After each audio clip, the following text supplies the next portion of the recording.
Our headlines today. King Charles will make his first visit to Wales today. As monarch, he'll host a reception at Cardiff Castle and meet the First Minister.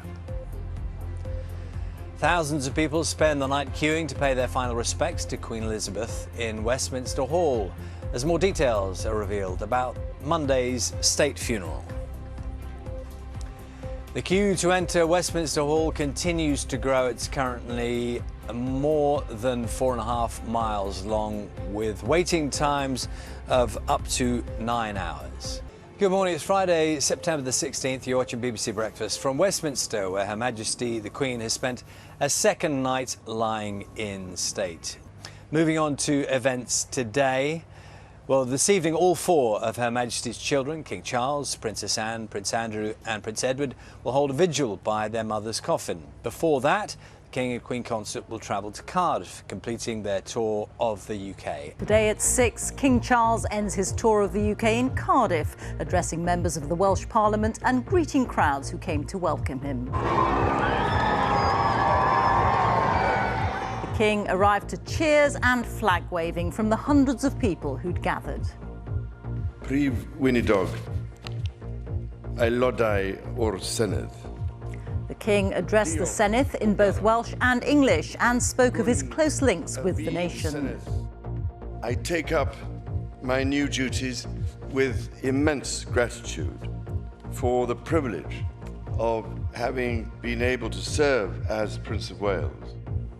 This is the scene now in Westminster Hall, where people continue to file through to see the coffin of the late Queen lying in state. And after the queue was closed temporarily to new joiners, it has now reopened, but the wait is more than 24 hours long. Among the mourners was the former international football star David Beckham, who had queued all night to pay his respects. And later this evening, the Queen's 4 children will hold vigil around the coffin in Westminster Hall. Well, this afternoon, details of the route that the Queen's coffin will take from London to Westminster, where she will be laid to rest, have been revealed. Let's go over to Victoria in Windsor with more details. Yes, on Monday, Riz, that it is Windsor that becomes the focus of the world. Preparations well and truly underway here. There's a crane just over the other side of Windsor Castle there, bringing things in behind the walls.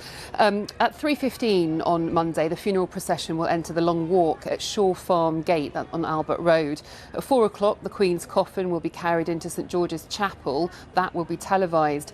In terms of viewing, there's no ceremonial move through the town centre. The best place to watch is the Long Walk. There'll be accessible and disabled viewing areas on a first-come, first-served basis. Folding chairs and umbrellas, well, they're allowed, but no gazebos and no tents. In terms of travel, expect significant delays. Road closures, you can check those on the council website. Driving, pre-book your space if you want one, and there will be extra rail capacity. That information available on National Rail. It is quite busy here. It will be significantly busier in the next 2 days. Now, since the death of Queen Elizabeth, people have been finding different and striking ways to remember her and to pay their respects, as our arts correspondent David Sillito has been finding out. We're in Wuppenham, in Northamptonshire. Not far to go. And I was being led by David and Annette Wilson. Yeah, we are actually in the flag as we speak, yes. To a royal location. Let's go this way anyway. It wasn't straightforward. We're nearly to the end, yes. We're getting there. So this is the point. This is it. I can't see the flag. We are actually in the We are in the flag. flag, yes. We're in the flag. How do we see it then? The only way we can see it properly is if we go up. It is a creation best seen by plane or drone. It was planted in the spring for the Jubilee, and it was almost cut down. Thankfully, it was saved because it has now become a place of memorial. It was created for the Jubilee. That's right, yeah. What was originally for like a lovely celebration, a happy celebration for the Queen, has now become a real tribute to her. Normally you'd have got rid of it by this time of the year, but you're going to keep this, I'm presuming, now. Yes, we're going to try and keep it for as long as possible.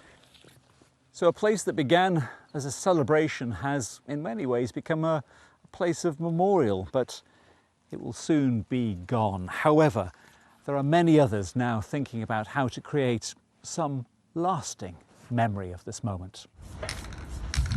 This mural, for instance, was commissioned and created within hours of last week's sad news. Abraham, our artist, was here at 5:30 yesterday morning, and we were done by about 3:30, so smashed it out pretty quickly. A request from the children of Gainsborough Primary in Newham, who are very proud of their new artwork. What did you think when you first saw it? I thought it was a beautiful painting and I was so happy with the people that did it. It's amazing. It just creates more memories inside your head. The eyes look real, very real. The feathers look good, don't they? They look real.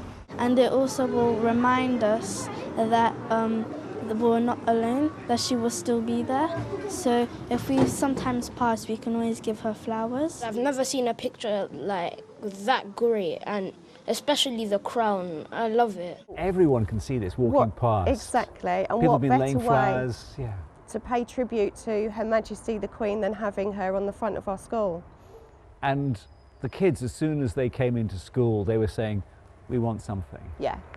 They wanted us to do something. But they wanted something permanent. But they wanted something big. Not all of us can lay flowers at a palace or queue for the lying in state, but there are many ways to remember.